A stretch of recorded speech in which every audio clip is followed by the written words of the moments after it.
এই নে তোদের ভাগ্যের সম্পত্তি, তোরা এখন বের হয়ে যা আমার চোখের সামনে থেকে। এই বাড়িতে তোদের আর কোনো ঠাঁই নেই, যা। এই ঠাকুর বাড়ির অযোগ্য সন্তান হলো তুই, তোর থেকে অযোগ্য হলো তোর বউ।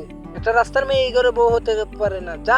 এরে বুড়ো কাটাস, তোর মাথা আজকে আমি ফাটিয়ে দেব। এ মেয়ে, তোর বাপ কি ডাকাত মাকাত ছিল নাকি? যা বুড়ো, মাফ করে দিলাম। আরে থাক, তোমাদের আর সালাম টালাম করতে হবে না, তোকে সালাম করছি না, কাগজ টাগজ নিচ্ছি।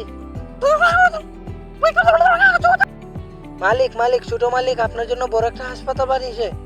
সত্যি বলছি মালিক, বড় একটি হাসপাতাল বানিয়েছে। এখনই গিয়ে দেখবো আমার নামের হাসপাতালটা। আমার ছেলে আমার মুখ উজ্জ্বল করেছে এতদিনে। চল আজ আনন্দ উল্লাস করবো। আহা, সাইনবোর্ডে লেখা আছে আমার নামের হাসপাতালটা, দেখ। এই তাড়াতাড়ি হাত চালা, তোরা তাড়াতাড়ি পরিষ্কার কর। আরে এটা কি? এটা তো আমার ছেলে না, এটা কার ছেলে হতে পারে? আরে এটা কই? এটা আমার ছেলে। এই হসপিটালটা আমার নামে হচ্ছে বানুপ্রতাপ। এটা তোমার ছেলে হলে আমার ছেলেটা কোথায়? ওইদিকে দেখ।